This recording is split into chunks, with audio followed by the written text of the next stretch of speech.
함께 살펴보실 말씀은 디모데전서 6장의 말씀입니다. 우리 주보에는 6장 1절부터 21절까지 다 되어 있는데요.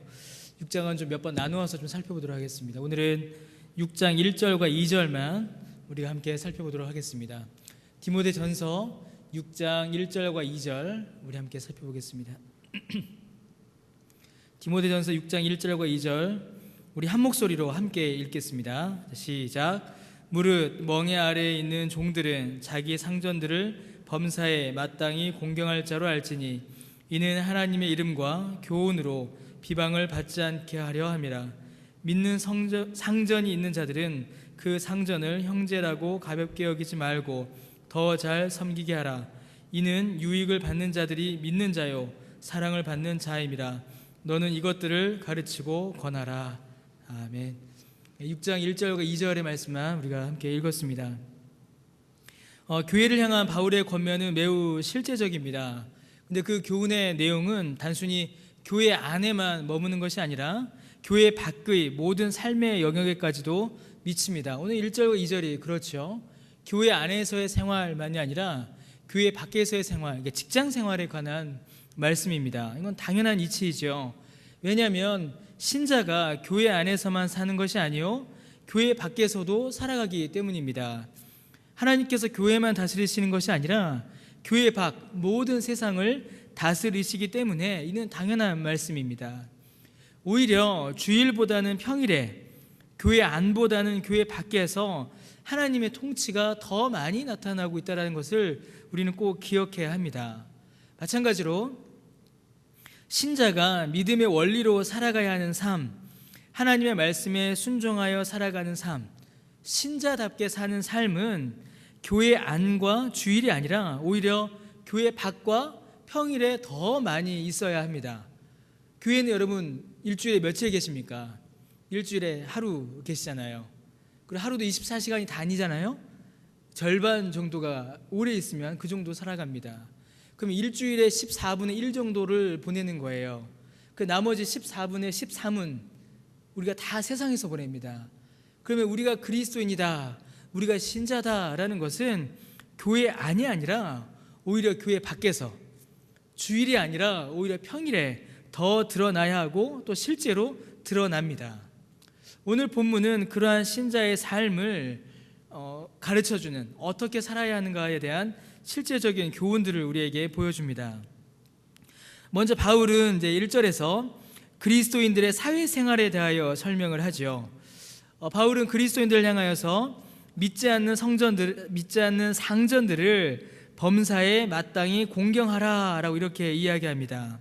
그리고 그 이유는 하나님의 이름과 교훈이 비방받지 않게 하기 위함이다 라고 이렇게 1절에서 설명을 하겠죠. 여기서 말하는 상전들은 실제로 우리가 회사와 학교, 사회에서 만나는 윗사람일 수 있습니다. 그리고 이 말씀을 당시에 믿는 그리스도인들에게 적용하게 되면 우리 1절 말씀 그대로인데 믿는 노예와 믿지 않는 상전, 주인과의 관계로도 볼 수가 있죠. 그래서 상사, 윗사람, 부하, 아랫사람 이런 관계, 또 주인, 노예 이런 관계로 이 본문을 볼 수가 있습니다.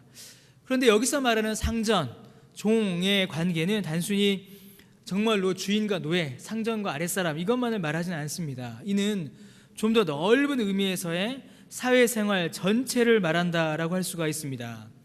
곧 신자와 불신자들이 다수인, 신자와 불신자가 절대 다수인 그 세상, 그리고 우리의 관계를 설명하고 있는 것이죠. 오늘 이제 말씀을 통해서 몇 가지 개념을 좀 정리를 해야 합니다. 첫 번째로 우리가 좀 정리해야 될 개념이 있는데 그것이 무엇이냐면 박해와 비난을 우리 좀 오늘 구별해야 합니다. 여러분, 세상은 늘 교회를 향해서 이 두 가지를 가했습니다. 세상은 교회를 향하여서 늘 박해를 가하였고 세상은 교회를 늘 비난했습니다. 그런데 우리가 한 가지 분명히 알아야 할 것이 있는데 교회가 당하는 모든 비난이 다 박해는 아니다라는 것입니다. 물론 교회를 향한 박해 중에는 비난이 분명히 있습니다. 그러나 모든 비난이 전부 다 교회가 당하는 박해는 아닙니다. 박해는 교회가 그리스도의 이름 때문에, 복음 때문에 교회와 신자가 하나님의 말씀대로 살려다가 받게 되는 고난입니다. 그래서 교회가 비난받음으로 박해 당할 때도 있습니다. 초대교회 당시에는 그런 일들이 많았지요. 여러분, 초대교회는 많은 비난을 받았습니다. 몇 가지 아주 특이한 게 있었어요. 첫 번째로 초대교회가 비난받은 것 중에 하나는 다 헛소문이었죠. 교회가 식인을 한다라는 것 때문에 비난을 받았습니다. 왜 그랬을까요? 성찬을 하잖아요. 이거는 그리스도의 몸이다, 먹어라.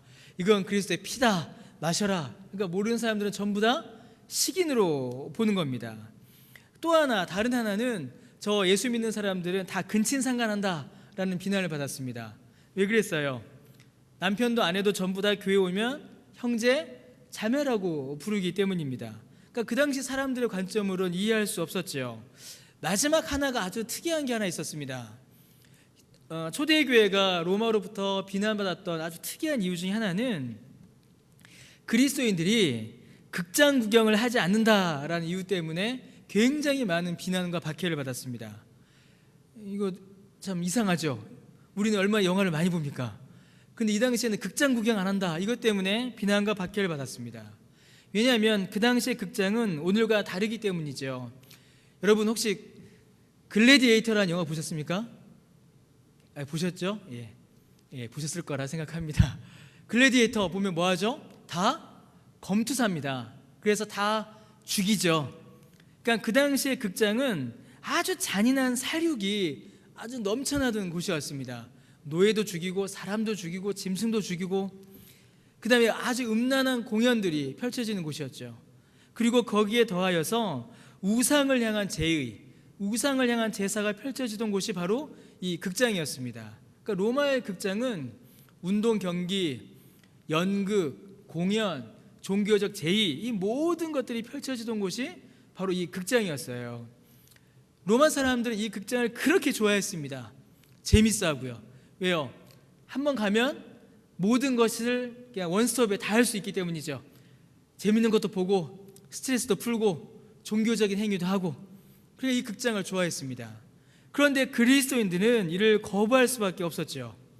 이것이 하나님이 기뻐하시는 일이 아니요, 이것이 경건하고 거룩한 일이 아니기에 그리스도인들은 이를 거부할 수밖에 없었습니다. 이로 인하여서 그리스도인들은 굉장히 많은 비난과 박해를 받았습니다. 그러나 여러분, 어떤 경우에는 정말로 교회가 잘못해서, 정말로 교회가 세상이 보기에도 악한 범죄를 행할 때에 교회는 또 비난을 받습니다.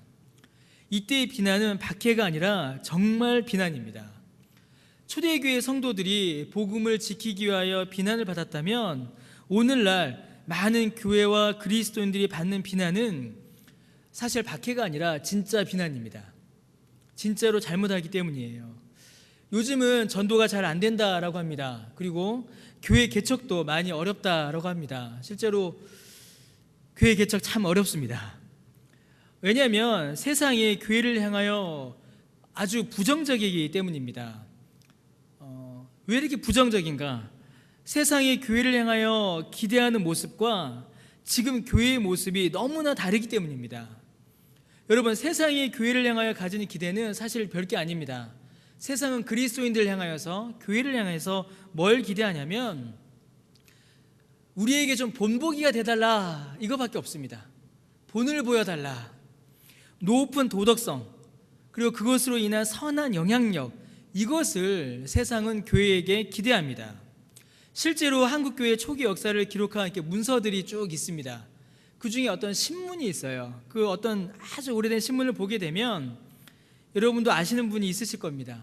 평양의 일부 지역에는 관리들이 파견되기를 거부하는 일이 많았다고 합니다. 왜냐하면 평양에는 그리스도인들이 많았죠. 그래서 이 관리들이 가도 뇌물을 안 주는 겁니다. 그러니까 수입이 없는 거예요. 뇌물도 안 주고, 또 이 그리스도인들이 좀 불합리하고 비도덕적인 일을 할 때에 가만히 있지 않는 겁니다. 그래서 실제로 평양의 어느 지역들에는 관리들이 파견되기를 거부했다라는 기사가 실제로 문헌으로 남아 있습니다. 여러분, 세상이 그리스도인들과 교회를 향하여서 기대하는 것은 이겁니다. 별게 아니에요. 그냥 성경대로 살아라, 말씀대로 살아라, 그래서 우리에게 그리스도의 본을 보여달라, 이게 답니다. 그런데 여러분, 오늘날 교회와 그리스도인의 모습은 어떠한지 좀 돌아봐야 할 필요가 있습니다. 성도 여러분, 윤리와 도덕이 기독교는 아닙니다. 윤리와 도덕으로 구원받는 것도 아니에요. 그러나 기독교는 윤리와 도덕으로 세상에 나타납니다. 오늘날 기독교와 그리스도인은 세상의 비난을 한 몸에 받을 정도로 많은 잘못을 범하고 있는 것이 정말로 안타까운 현실입니다. 때로는 세상보다 못하다라는 비난을 듣고 있고, 심지어는 세상이 교회를 걱정하는, 세상의 교회의 타락을 걱정하는, 우리는 그런 시대에 살고 있습니다. 참 안타까운 시대이죠. 박해가 아닌 그저 그냥 순수한 비난만 듣고 있는 그런 시대입니다. 옛날에는 그래도 목사다라고 하면은 사람들이 그 말에 귀를 기울여 줬습니다. 목사님 말씀하십시오 라는 이야기 있었죠. 그러나 이제는 아무도 목사의 말을 듣지 않습니다. 오히려 시끄럽다라고 타박하죠. 욕합니다. 그리스도인들이 세상에게 주었던, 교회가 세상에게 보여주었던 그 신뢰를 이미 잃어버렸기 때문입니다. 사랑하는 성도 여러분, 바울이 믿지 않는 상전들, 세상들에서도 최선을 다해서 살라고 하는 이 이유는 신자의 삶은 그 자체가 복음 증거이기 때문에 그렇습니다. 여러분, 불교 신자들이 잘못합니다. 불교인들이 잘못했어요. 그런데 그 사람한테 어떻게 부처님 믿는 사람이, 어떻게 절에 다니는 사람이 그럴 수 있어? 여러분, 이런 말 들어보셨습니까? 들어보셨어요? 유교를 열심히 믿는 사람들이 있습니다. 그런데 잘못했어요. 어떻게 공자의 말씀을 따른다는 사람들이 저럴 수 있어? 이슬람교 믿는 사람이 있습니다. 잘못했어요. 어떻게 이슬람교 믿는 사람들이 저럴 수 있어? 그런 얘기는 안 합니다. 그런 얘기는 거의 하지 않아요. 그런데 기독교인은 다릅니다. 똑같은 잘못을 해도 어떻게 교회 다닌다는 사람이, 어떻게 예수 믿는 사람이, 이런 비난이 바로 튀어나옵니다. 그리스도인의 잘못은 예수님과 그대로 이어져요. 그래서 그리스도인입니다. 그리스도인과 예수 그리스도는 따로 존재하지 않기 때문이에요. 교회는 그리스도의 몸이고 그 몸의 지체가 성도지 않습니까? 그러니까 성도와 그리스도가 따로 존재할 수가 없는 거예요. 세상 사람들은 그리스도인을 보고 예수 그리스도를 봅니다. 우리 개개인의 모습이, 여러분, 밖에 나가면 세상 사람들이 예수님을 보는 모습이에요. 우리 교회의 모습이 바로 세상 사람들이 주님을 바라보는 모습입니다. 여러분, 우리가 어떻게 보이고 있습니까? 그래서 우리의 삶을 통하여서 예수 그리스도가 드러나고 있는지, 우리 교회를 통하여서 예수 그리스도가 드러나고 있는지 우리가 좀 돌아볼 필요가 있다는 것이죠. 다른 교회, 다른 그리스도인은 사실은 말할 거 없습니다. 자기들의 믿음대로, 자기들의 삶대로 가겠죠. 거기까지 우리가 뭐라고 할 수는 없어요. 다른 사람 탓하기 전에 우리를 먼저 돌아봐야 한다는 겁니다. 내 말과 내 행동으로, 우리 교회 사역으로, 우리 교회 일들로. 제가 예전에 저 개포동에서 개척을 했었습니다. 얼마 전까지지요. 개척을 해서 쪽이 있는데, 제가 그때 저희 교인들한테 신신당부한 게 있습니다. 제발 신신당부한 거 있습니다. 뭐냐면, 제발 무단횡단 좀 하지 마라. 신신당부했습니다. 이제 그 동네에 이제 교회들이 많았습니다. 블럭에 17개가 있었어요, 교회가. 그럼 주일이 되면 그 앞에 도로가 전부 다 주차장입니다. 교회들이 쭉 차를 다 대요. 그러면 교회들은 이쪽에 있고 저쪽은 이제 양재천 공원이니까 큰 길이잖아요. 그러면 횡단보도가 좀 멀리 있긴 했습니다. 이쪽 끝에 있고 이쪽 끝에 있었어요. 그러면 그리스도인은 어떻게 해야 됩니까? 가야 됩니다. 성경책 끼고 애 손잡고 무단횡단해요. 그 전도 되겠습니까? 그 지역 주민들이 뭐라고 하겠어요? 지역 주민들은 주일날 되면 열받습니다. 주차 때문에 버스를 못 타요. 교회 온 사람들 때문에 버스를 못 타는 겁니다. 그럼 이 사람들 얼마나 열받겠어요. 그 아파트 단지마다 교회에 온 사람들의 그 주차, 불법 주차들 때문에 동네 사람들이 얼마나 고생하는지 모릅니다. 차를 못 빼서. 그것만 해도 교회가 이미 민폐를 끼치고 있잖아요. 근데 거기에 더하여서 유료 주차장 텅텅 비워놓고서는 다 거기 불법 주차하고 있습니다. 제가 너무 답답해서 우리 교인들은 그때 저희 교인들은 전부 다 유료 주차장 대라 했습니다. 교회에서 돈 다 낼 테니까 불법 주차하지 말고 전부 다 유료 주차장 대라. 무단횡단 하지 마라. 무단횡단 할 거면 오지 마라. 막 그랬습니다. 여러분, 큰 게 아니에요. 그런 작은 무단횡단 하나, 그런 불법 주차 하나, 그런 거 하나하나가 우리가 욕먹는 게 아닙니다. 왜 우리가 그분들이 우리를 어떻게 알겠어요? 인간, 개인, 이수환을 그 사람들이 어떻게 알겠습니까? 예수 그리스도를 보는 겁니다. 교회의 머리이신 예수 그리스도를 욕하는 것이에요. 그래서 바울은 신자들에게 사회에서도 열심을 다하는, 최선을 다하는 직장인이 되라, 윤리와 도덕을 지키는 사회인이 되라, 열심히 공부한 학생이 되라 라고 이렇게 부탁하고 있는 것입니다. 여러분, 우리의 6일 동안의 삶은 어떠십니까? 교회 밖에서의 우리의 삶은 여러분 어떠신가요? 여러분, 비난을 박해라고 우리가 오해하고 있지 않은지 모르겠습니다. 돌들이 우리에게 소리칩니다. 여러분, 우리의 삶을 그리스도의 복음 앞에 돌아보며 우리의 삶을 통하여 그리스도의 복음이 드러나는 그 일들이 우리에게 있어야겠습니다. 더하여 바울은 이제 믿는 상전과의 관계를 이야기합니다. 1절은 이제 믿지 않는 상전이었고 2절은 믿는 상전이죠. 믿는 상전은 형제라고 가볍게 여기지 말고 더 잘 섬겨라. 유익을 받는 자들이 믿는 자요 사랑을 받는 자이기 때문이다 라고 이렇게 설명을 합니다. 이제 교회 안에서 이제 가끔 이런 모습을 이제 볼 경우가 있어요. 이제 한 교회 지체들이 모여서 어떤 사업을 하거나 회사의 사장과 직원으로 이렇게 관계를 맺게 되는 일들이 교회 안에 가끔 이제 일어납니다. 자, 그러면 이런 일들 통해서 관계가 더욱더 돈독해지고 성과 역시도 풍성이 많이 맺는 모습을 보게 됩니다. 실제로도 많이 봤습니다. 그런데 가끔 어떤 경우가 일어나게 되냐면 오히려 이런 일을 통해서 관계가 틀어져 버리거나 심지어는 믿음에서 시험이 들어 교회를 떠나는 일도 항상은 아니지만 가끔은 나타납니다. 서로가 서로에게 기대하는 바가 다르기 때문이겠지요. 업무나 일의 성과에 대해서 혹은 신앙의 모습에서도 서로가 이렇게 실망할 때가 많이 있는 것입니다. 특히 업무에 있어서는 그렇죠. 고용하신 분은 어쨌든 일이 진행되기를 바라고 고용된 사람은 그래도 그리스도인인데 라고 생각하고 이런 다툼들이 생기게 됩니다. 여기서 바울은 2절에 보니까 같은 신자라고 하여서 절대로 그 관계를 가볍게 여기지 말라라고 합니다. 그러니까 좋은 게 좋은 거다라고 하지 말라는 거예요. 이거는 가볍게 여기지 말고 맡겨진 일을 최선을 다해서 해라 라고 이렇게 말하고 있는 겁니다. 왜냐하면 그 상전들이 믿는 자요 하나님의 사랑을 받기 때문이다 라고 이렇게 설명을 하게 되는 것이죠. 내 윗사람이 나와 같은 믿음을 가진 자요 하나님의 사랑을 받기 때문에 그들의 유익을 위해서 일하라 라는 말씀입니다. 윗사람이 신자가 아닐 때는 무엇 때문이었어요? 복음을 증거하기 위해 열심히 일해야 했고, 신자일 경우에는 믿음의 형제가 유익을 얻기 때문에 열심히 일해야 된다라고 이렇게 이야기합니다. 그러면 그리스도인은 항상 어떻게 해야 됩니까? 열심히 일해야 되는 겁니다. 그리스도인은 항상 열심히 일해야 합니다. 여기서 이 유익을 얻는 자가 믿는 자이기 때문에 더 열심히 일하라 라는 이 말은 조금 더 설명이 필요합니다. 제가 방금 전에는 이제 박해와 비난을 좀 구별하여 설명을 말씀드렸죠.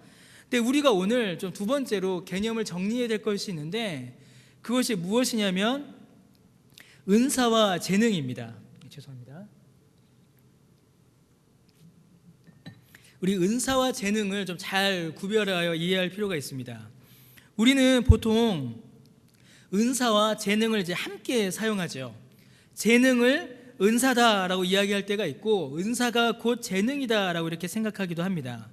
자, 그런데 여러분, 이 은사와 재능은 분명히 다릅니다. 분명히 구별이 좀 됩니다. 은사는 재능의 모습으로 나타나기도 합니다. 그러나 모든 재능이 다 은사는 아닙니다.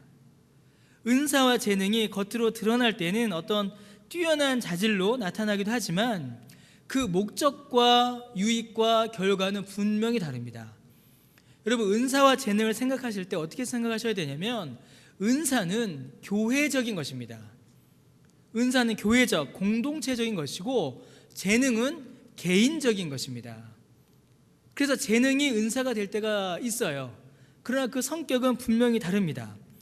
여러분, 은사는 그것을 행할 때에 내가 아닌 내 옆에 있는 지체들이 영적으로 육적으로 유익을 얻는 것입니다. 그래서 하나님께서 어떤 사람에게는 눈에 보이는 재능으로 은사를 주실 때가 있어요.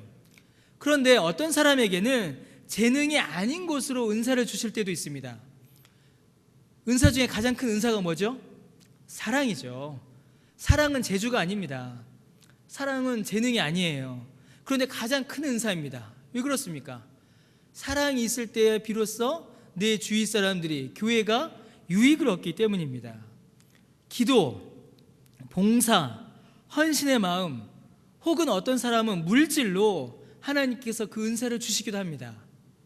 그것을 사용했을 때 그것이 무엇이든지 간에 그것을 통하여서 교회와 성도가 유익을 누린다면 그것은 분명히 귀하고 소중한 은사입니다. 그래서 여러분, 교회를 섬기는 일 중에 은사가 아닌 것이 없습니다. 우리가 교회를 섬긴다면 그것은 전부 다 은사입니다. 이렇게 지나가다가 교회에 떨어진 쓰레기 하나를 주워도 그것도 은사입니다. 그 얼마나 귀한 은사입니까? 설거지하는 거, 식사 준비하는 거, 청소하는 거, 교회를 돌아보는 하나하나 전부 다 은사입니다.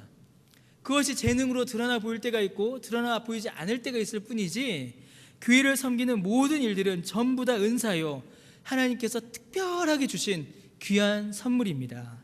그럼 여러분, 우리에게는 은사가 없는 사람이 있을까요? 없을까요? 없습니다. 우리는 모두가 다 은사를 받은 사람들입니다. 여러분에게는 어떤 은사가 있으신지요? 단지 우리가 그 은사를 아직 발견하지 못하고 있거나 활용하지 못하고 있을 뿐입니다. 그런데 여러분, 재능은 다릅니다. 재능은, 재주는 그것을 행할 때의 그 유익을 자기만 누리는 겁니다. 분명히 좀 달라요. 그래서 어떤 재능은 그것을 활용할 때에 자신은 많은 유익을 누리지만 다른 사람들은 아주 고통스럽게 할 때도 있습니다. 그래서 재능은 유익이 될 때도 있고 해가 될 때도 있는 것이에요. 그러나 은사는 항상 유익이 되는 겁니다. 같은 일이라도 어떤 경우에는 은사로, 어떤 경우에는 단순한 재능으로 쓰일 때가 일어납니다. 그래서 우리에게 필요한 것이 기도이고 우리에게 있는 은사를 잘 발견하는 것이며 그것이 교회적으로 쓰일 수 있도록 개발하고 돕는 일이 우리에게 또한 필요한 것이죠. 여러분, 본문에서 바울이 믿는 상전의 유익을 위하여 일하라 라고 말한 것 역시 이런 은사의 활용의 차원으로 우리는 이해해야 합니다. 믿지 않는 상전이, 여러분 아까 단순히 그냥 상전이 아니요 세상, 사회적 관계라고 말씀드렸지요. 이 역시도 마찬가지입니다. 믿는 상전, 믿는 윗사람은 세상에서 만나는 신자들 혹은 신앙의 공동체를 가리키는 것입니다. 그러니까 여기에서 믿는 상전을 섬겨라 라고 말하는 것은 교회와 그리스도인 된 지체를 어떻게 섬겨야 하는가를 우리에게 말해주고 있는 것입니다. 하나님께서 우리에게 주신 재능들을 은사로 발전시켜야 하는 것이죠. 그래서 그 은사의 섬김과 유익을 누리는 자가 또 다시 은사를 발견하고 개발하여 다른 사람에게 유익을 끼치는 선한 일들이 계속 일어나야 하는 것입니다. 이게 교회입니다. 그래서 교회는 어떤 일이 벌어지게 되냐면 은혜와 유익이 계속 연결됩니다. 은혜의 연결, 은혜의 고리, 유익의 고리들이 계속 이어지죠. 자, 직장생활을 합니다. 내가 불신자 상전을 만났어요. 불신자인 윗사람, 불신자들을 만났습니다. 그들을 잘 섬겼습니다. 그리고 그들이 나를 통해서 예수 그리스도를 봤어요. 그리고 그들이 하나님의 이름과 교훈과 복음을 받아들여 예수 믿고 구원을 받습니다. 여러분, 최고의 전도는 뭔지 아세요? 최고의 전도? 내가 당신을 보니 당신이 믿는 예수 그리스도 나도 한번 믿어보고 싶소. 그 말 나오는 게 최고의 전도입니다. 그 이상의 전도가 없어요.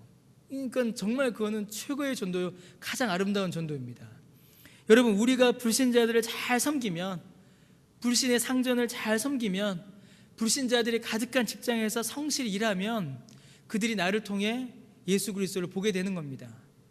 그리고 그들이 예수 믿게 되는 것이고, 그들이 구원받은 것이고, 그들이 구원받아 또 세상에 나가서 그 말씀대로 살아가면 또 전도의 일이 일어나겠죠. 계속 고리가 연결되고 이어지는 겁니다. 내가 믿는 상전, 믿는 사람들, 교회 지체들을 잘 섬깁니다. 내게 있는 은사를 활용하여서 그들에게 영육간의 유익을 끼쳐요. 그러면 그 유익을 누린 자들은 어떻게 되겠습니까? 또 다시 그들 안에 있는 은사를 발견하게 되고 그것을 통하여 다른 지체들에게 또 다시 유익을 끼치게 되겠죠. 그럼 그 유익을 받은 사람은 어떻게 되겠어요? 또 다시 은사를 개발하고 은사를 활용하여 교회와 복음을 위해 헌신하는 일이 일어나게 되는 것입니다. 교회 밖에서도, 교회 안에서도 은혜의 연결고리들이 계속 이어지는 겁니다. 누굴 통해서요? 여기서 답하셔야 됩니다. 이제 청년들 같았으면 제가 누구야 했을 겁니다. 누굴 통해서요? 나를 통해서입니다. 누구라고요? 예, 여러분 한 분, 나를 통해서예요.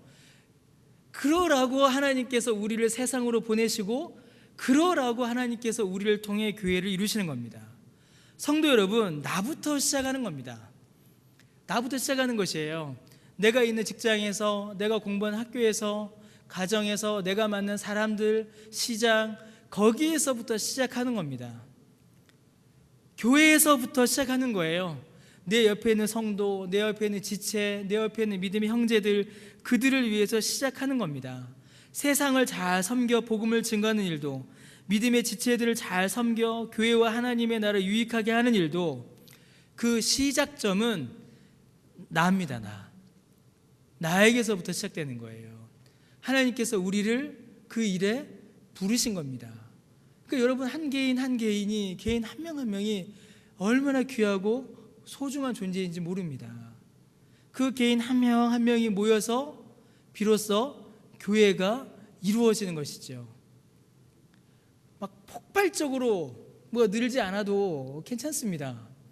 그저 한 명이 한 사람에게 예수 그리스도를 드러내 보인다면, 자기가 가지고 있는 은사를 통하여서 성도에게 유익을 끼친다면, 그 고리가 하나하나 이어져서 결국에는 우리 주일날 말씀드렸던 것처럼 하나하나 세워져서 하나하나 이어져서 결국에는 강변교회라는 하나님의 성전을 이루는 것이고, 또 이 강변교회들이 이어져서 이 땅 가운데 하나님의 나라를 이루게 되는 겁니다. 우리 한 사람을 통해서, 여러분 한 사람을 통해서 그 일들이 이루어지는 것이죠. 여러분, 그 일 가운데 우리가 부름받았습니다. 그리고 그 일을 하나님께서 우리에게 맡기셨습니다. 우리가 살아가는 그 삶의 현장에서 하나부터, 한 사람부터 하나하나 해나가는, 그래서 우리 교회를 통하여, 여러분을 통하여서 하나님의 나라가 이 땅 가운데 이루어지는 그 역사가 일어나는 올 한 해 되시기를 주의 이름으로 축원합니다. 기도하겠습니다. 하나님, 은혜를 감사드립니다. 오늘 또 디모데전서의 말씀을 통하여서 우리의 삶의 모습을 다시 한번 돌아보게 됩니다. 하나님, 우리를 불쌍히 여겨주셔서 나로부터, 우리 교회로부터 주의 복음이 증거되고 주의 은사가 활용되며, 그리하여 하나님의 나라가 확장되는 역사를 우리 가운데 이루어 주옵소서. 감사드리며 예수님의 이름으로 기도드립니다. 아멘.